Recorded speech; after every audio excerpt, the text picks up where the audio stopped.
and welcome back, everyone. Welcome back. Hope you enjoyed that lovely Brutal OC as we returned, and we have some updates. So we have some unfortunate updates as well. We were about to jump into Ares versus Sefirofe for the decider match of Group A, but unfortunately looks like something has come up. Ares is unavailable. He's unavailable. He's unable to compete, unable to play.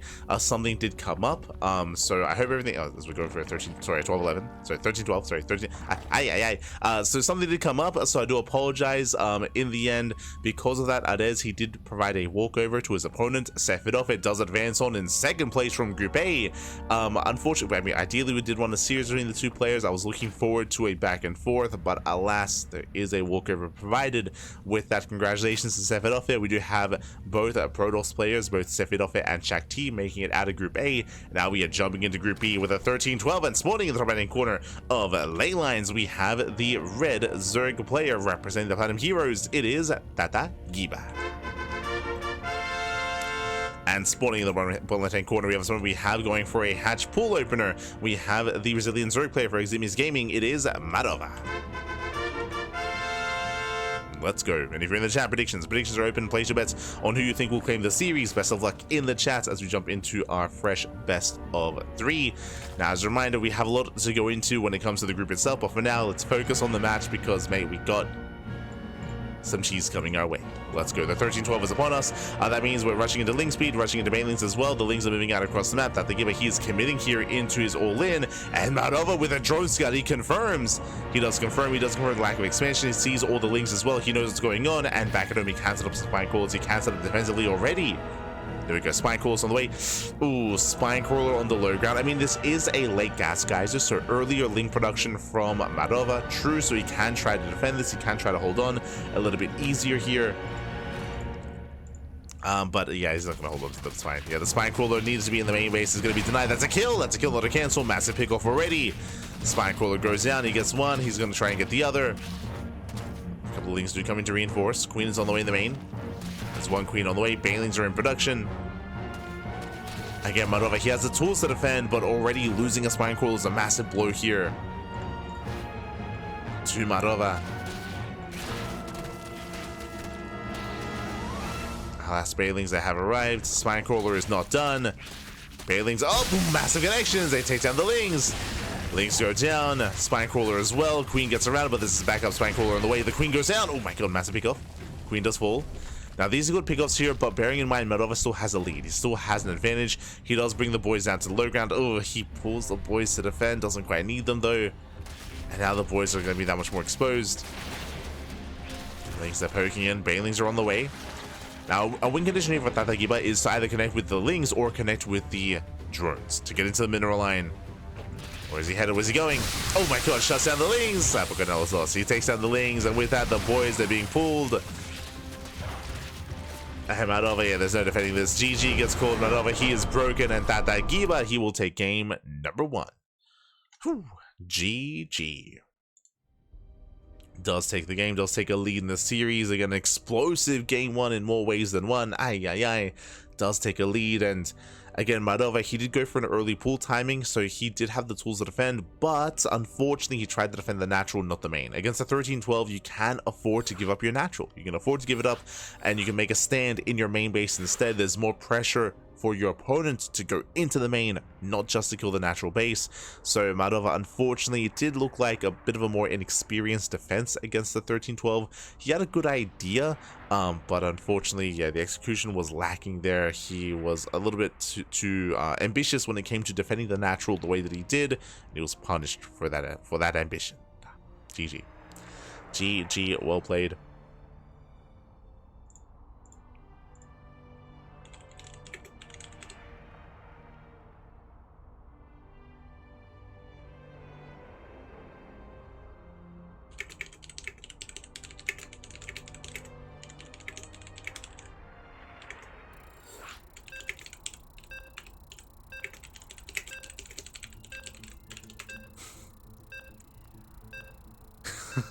Let's go. Oh, sorry. He was asking what time it was here in Australia. And of course, it is almost 7 a.m. Almost 7 a.m. here in Australia. We're going strong, papi. We're going strong. Let's go. We're good to go. All night long. All morning long, even. Okay. As long as we don't die. And spawning in the... Oh, hello. Spawning in the bottom left-hand corner here of Amygdala, we have our Brazilian Zerg player. This time going for his own cheese, going for a 12 pool. We have our blue Zerg for Eximius Gaming. It is Marova. So we have a 12 pool from Marova. Meanwhile, spawning in the top right-hand corner, going for a 13-12. We have the red Zerg player, also from Brazil, representing the Platinum Heroes. It is Tatagiba. Let's go. Now, there's a lot to get into here. I appreciate that that Marova is being aggressive. That is true. The problem here is that a 12 pool is a macro build. This is a 12 pool into an expansion. Technically, this could be a 12 pool drone pool, I suppose. The problem is that Tatagiba is going to have a comparable link count. Of course, the spawning pool is later. That is true. So lings are going to be a little bit more delayed, and there are going to be less lings because he's mining gas, not minerals. But he will have link speed and banelings. So there's a big power spike. There's a big power spike available to Tatagiba. I want to go as far as to say this is a build order win. This is a build order win here from our red Zerg player. If this was pool first, it'd be fine. And okay, there we go. 12 pool drone pool. Now, because this is the 12 pool drone pool variation, I actually want to take back what I said. If this was the expansion variation, I would favor Tatagiba against this all in, because this hits sooner, because this is hyper all in and hyper aggressive across the map. The Bailey Nest is not going to come into play. Bailey Nest, it hits later. Link speed hits later. These are resources. These are things that are being invested into that will not come into play. Not against this kind of all in. Lings, they do bypass the army. We're going for the base trade. In this kind of game state, this is going to be a 12 pool spine rush, so there are going to be buildings across the map. Technically, Tatagiba, he can kill the expansion, he can kill the hatchery, he can kill the spawning pool, but there's still going to be buildings elsewhere. As we go, spine coolers are being thrown down. We have defensive spines here from Tatagiba. The Bailey Nest is almost surrounded. Yeah, 2 spines on the way from both players. Yeah, 2 spines. Ling almost gets surrounded. Oh, Lings are racing back home. Bailing as well. And the first spine is going to be denied. That's a kill, not a cancel. Yeah, very chaotic game state here. And Marova, he might be able to pull this off. Yeah, he's overwhelming. He does overwhelm the army. The spine crawler will finish. Tatagiba forced out of the main, just losing drone after drone. He just doesn't have enough. Just does not have enough. He has 1 bailing coming in though. Oh, the bailing! But it doesn't matter. It doesn't matter. The spine crawler is complete. Now, technically, okay, there's still a way to pull this off. There's still a way to do this. But he's committing to the spine. The bailing nest goes down, and Marova, he does a GG gets called. Marova, he will bounce back. We're going to the ace match. Let's go. Whew. GG. Again, the 12 pool drone pool working beautifully there. Again, as you mentioned, that the game, he was investing in units, he was investing in upgrades and tech that was not going to be a factor. The Bailey Nest, the link speed, that all hits far later. And likewise, he missed the 12 pool entirely. This is a big part of Amygdala, because the attack paths are on the edge of the map. The Overlord Scouts didn't see. The Overlord Scouts did not see what was happening. They did not see the move out at all. And with that, no scouts, no reaction. Just kind of a more reactive defense instead, and GG well played. Now, what I was going to say is that there is a way for, I do think that there was a way there for Tatagiba to still potentially win that game if he had let his buildings die. Specifically, what I'm referring to is the Bailey Nest was being attacked, and that's an extra building that he has where when it dies, it turns into broodlings, and broodlings, they trade, they also fight. Technically, you can try to buy time and try to attack with broodlings and try to make use of your buildings in that sense, considering that Marova had nothing across the map droning or mining, I should say. So, like, technically, there's like maybe something you can do there with broodlings, just because that's such an intense game state with where every unit counts. But regardless, GG. Regardless, GG well played. Regardless does tap out.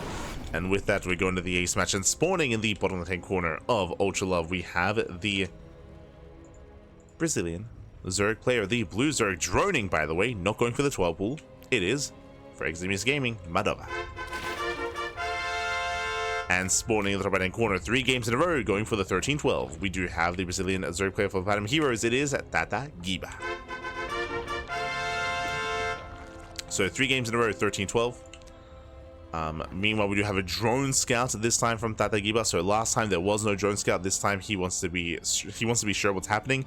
I don't think this is as necessary. We spoke last game about how on Amygdala, because of the Overlord pathing, they saw nothing. Here on Ultra Love, the pathing is a lot more standard, so it is easier to scout and confirm with your Overlord. It is harder to hide your build, but we can see that Tatagiba, he wants to be sure. He wants to be sure. He wants to confirm. He moves in.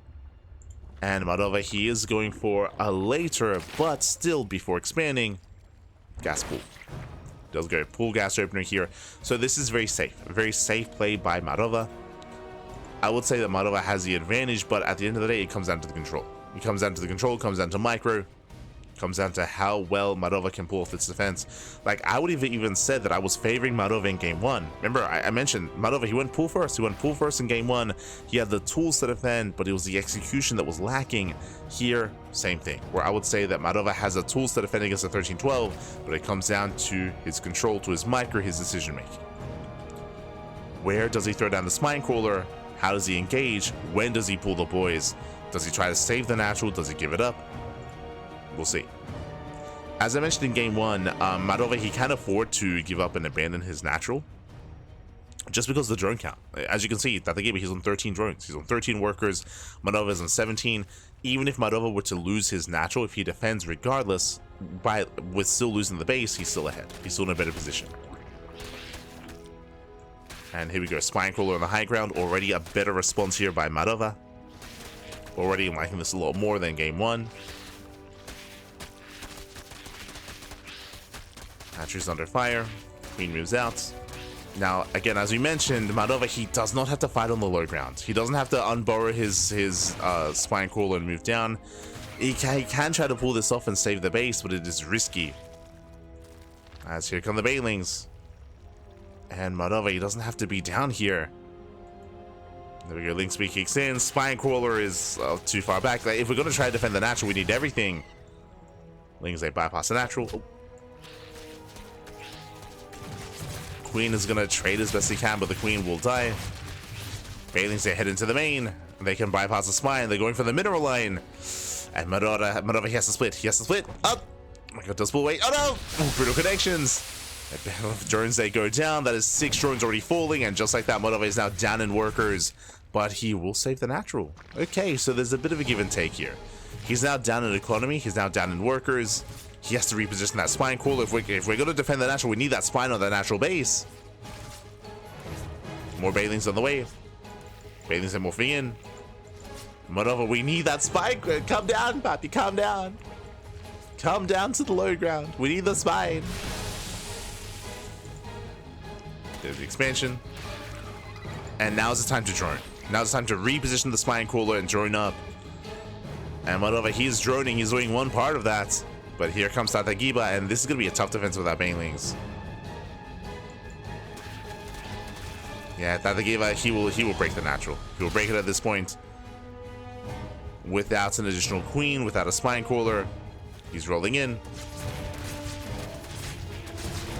Yeah, he breaks through. He takes down the Lings, takes down the queen. And that's gonna be it. We have a couple Lings coming to reinforce. Marova is down to 8 workers. He's down to, yeah, GG gets called. He has nothing left at Tatagiba. He will claim the series 2-1. He will advance on into the winner's match. GG. Whew. GG, well played. The non-stop at 13-12s. Again, Marova, I will say that in game 1 and in game 3, again, he had a good response when it comes to his build of choice. But when it comes to execution, when it comes to decision making, that is where experience comes into play. And Marova, he is a less experienced player. So alas, he was having a bit of a harder time responding and reacting and really knowing what he could and couldn't get away with. That is where he did falter, and that is where, in the end, Tatagiba was able to take advantage of Marova. GG. GG, well played. With that, Tatagiba, he will take the series, and now we can get ready for our next match of the broadcast, the next match here in the group. Let's catch up on the group itself. Let's go.